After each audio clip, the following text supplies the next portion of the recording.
The man with the yellow hat's hat was special. But what made it so special? George, come on, it's time to go. When I put my hat on, I'm all ready to head out the door. But, huh? What?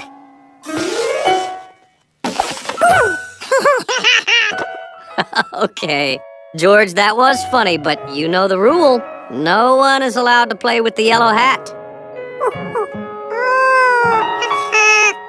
George sure liked that yellow hat. George's cap just wasn't special. I'd like to return these.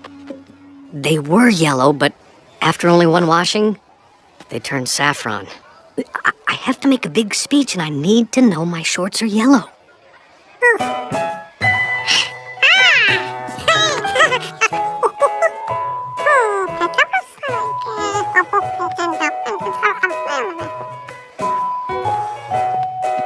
Like a hat of your own, George? Well, which hat do you like? George wanted a big yellow hat, but there was only one of those in the world. Well, you could try different hats till you find what feels right for you. So George began his quest for headgear. Hey, where's George today? Didn't recognize ya. That's not a city kid hat. Some hats are right for some people and some aren't.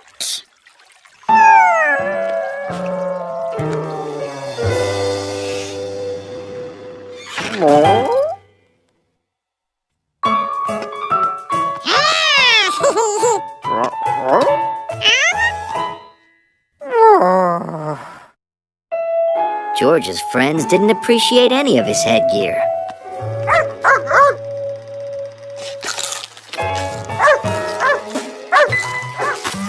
Picking the right headgear was not easy. What made the yellow hat so great?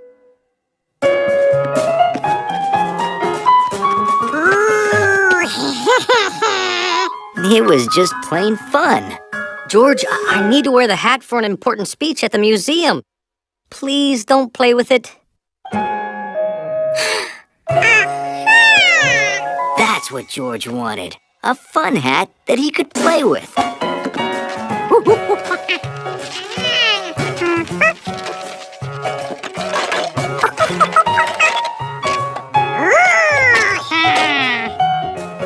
George wanted his fun hat to be more than just a normal hat.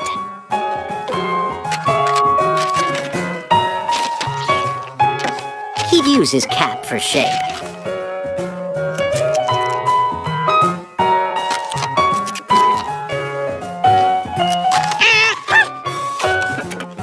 He would need an opening.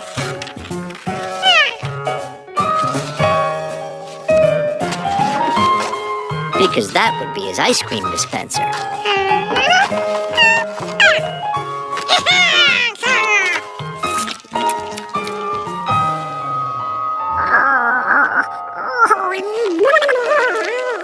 But it wasn't fun when it froze the top of his head, and then melted and leaked. To solve these problems, George used heavy poster board.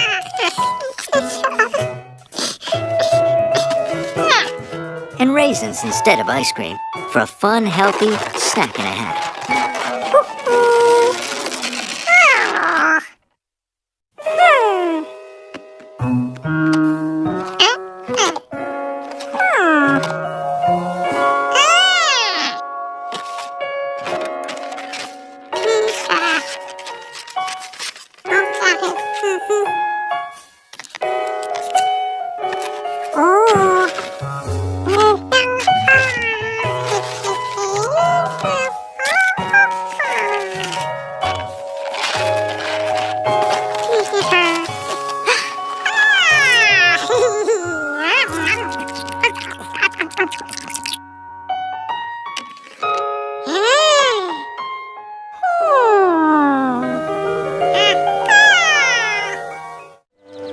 Spring had arrived.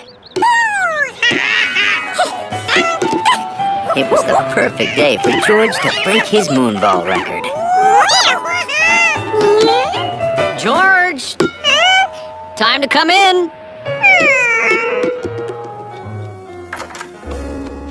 Come on! Bedtime!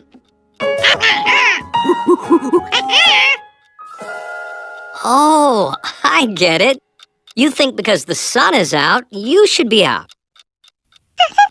Well, George, in the winter, the days are short, so it's dark at dinner time and dark at bedtime. But now it's spring, so the days are longer. It's light when you eat dinner and light when you go to bed.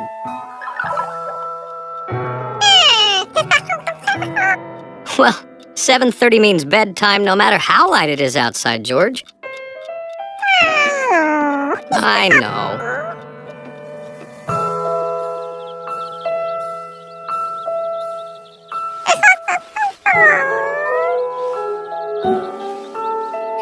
It was hard to fall asleep with the sun out. Counting sheep seemed like a good idea. But even the sheep were out enjoying the sunshine.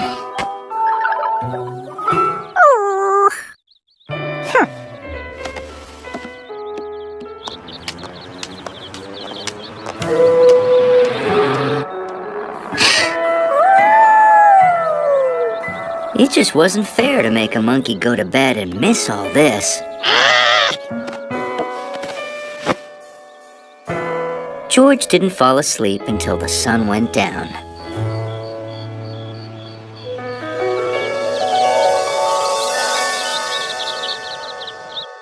There we go.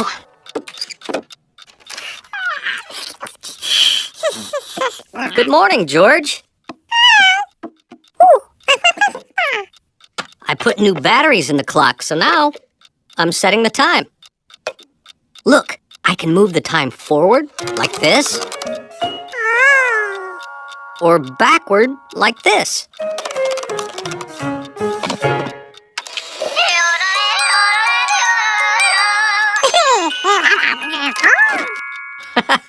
See, the little hand points to the hour, 8.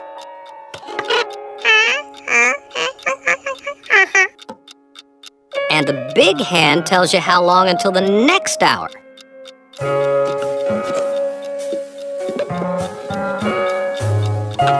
8:30, halfway to 9 o'clock.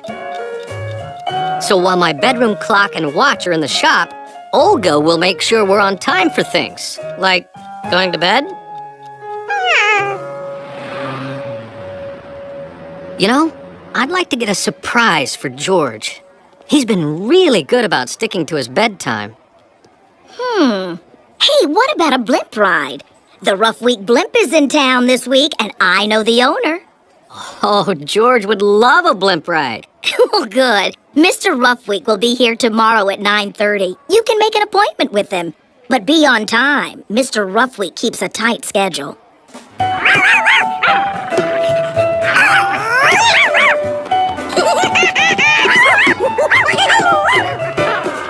George, it's bedtime.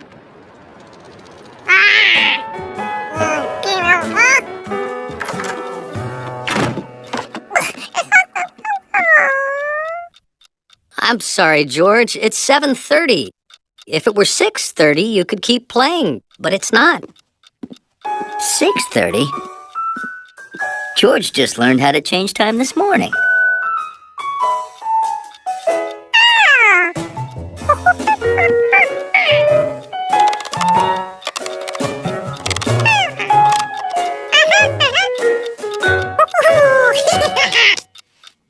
Well, your bed is all ready for you. Oh, it's only... I thought... Oh, sorry. I guess you still have an hour to play.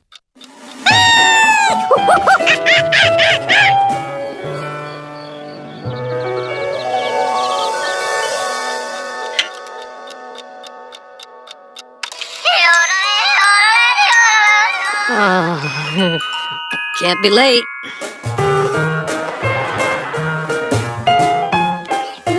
happened? Well, they were out of jelly donuts, so I got chocolate. You're late. That's not possible. Bedtime in the city.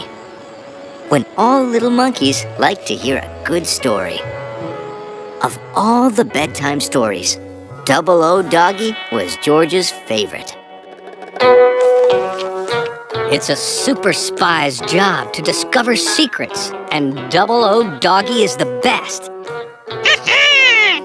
He has lots of tools to help him.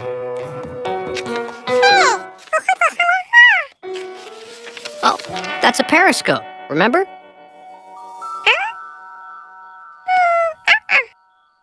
Well, inside the tube are two mirrors.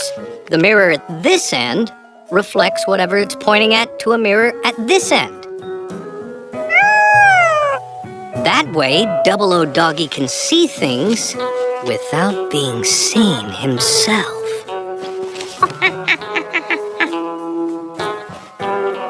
All right. Good night, little spy monkey.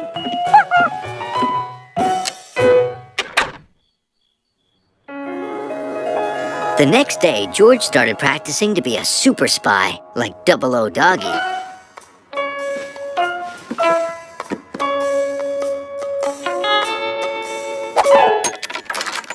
George, if you have any paper to recycle, put it in this bin, okay? George?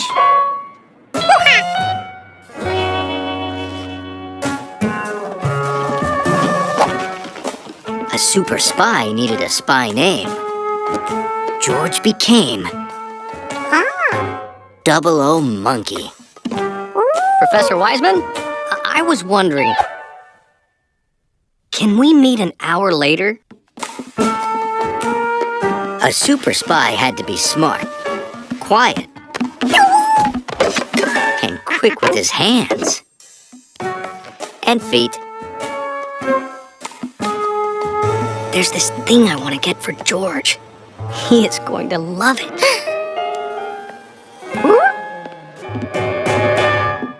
Sometimes super spies had to go undercover. Oh, great. See you then. He'd only been a super spy for 2 minutes, and Double O Monkey already had his first spy mission. Find out where the man with the yellow hat was going to get him. But he had to make sure he wouldn't be seen.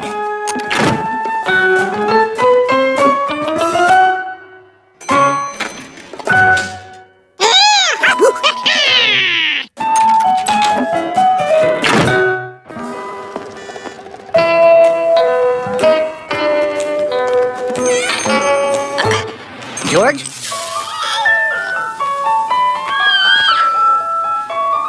Staying out of sight was complicated. Hi, how you doing? What? George? Nah.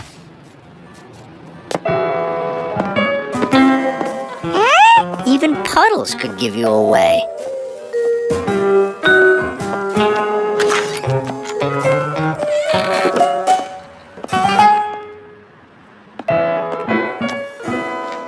Do you have this in stock?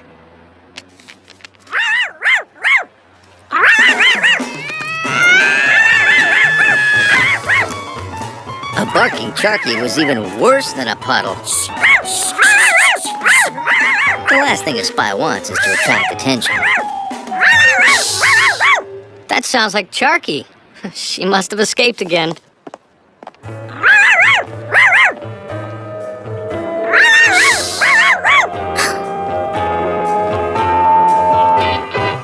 Obviously, not every dog was a good spy like Double O Doggy.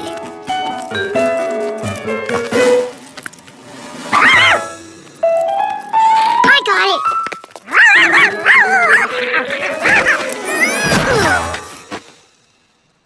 Well, we found Sharky. Sorry. We'll help clean that up. No, it's all right. Just take Sharky home. Thanks. Okay, bye.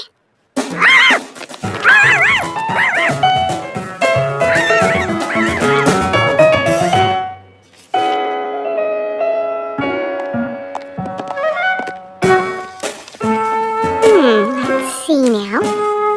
It should be here somewhere.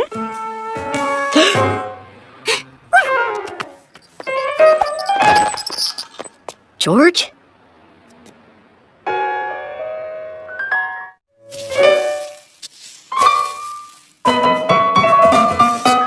Benji and Willie were George's favorite mice in the entire world.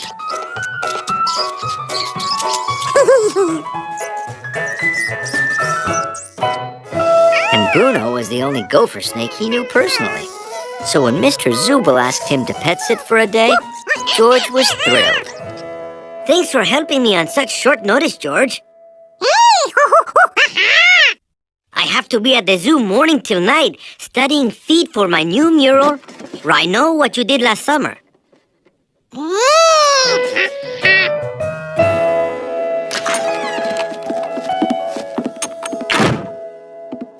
Now, Bruno has already eaten an egg, so he won't be hungry anymore today. Don't feed him. The mice must be fed, but I'm out of food. So I told the pet shop you'd be coming by to pick up mouse food. George was determined to be the best pet sitter ever.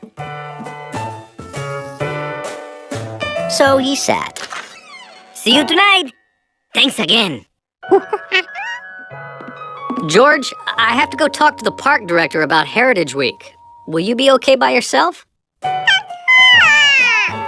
Be a good little monkey pet sitter.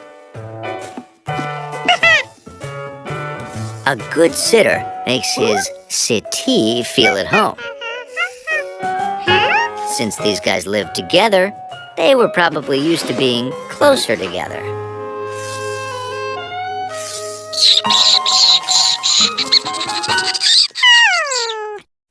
They didn't seem happy about that.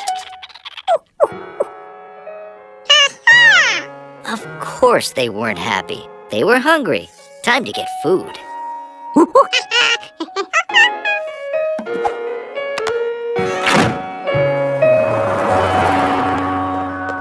Here you go.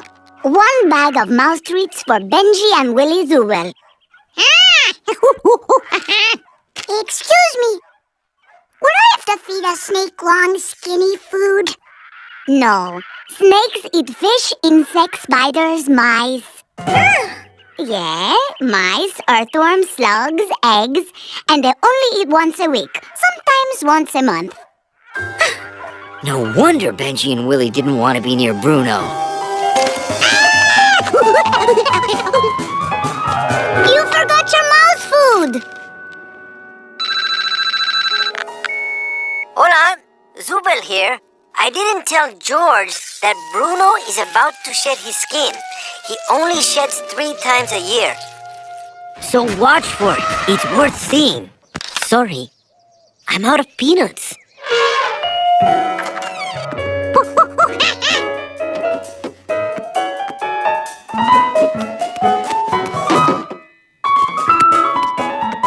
George reassured the mice that they were safe the whole time. When he went to make sure Bruno liked his new spot by the window, he noticed Bruno had changed. What happened to him?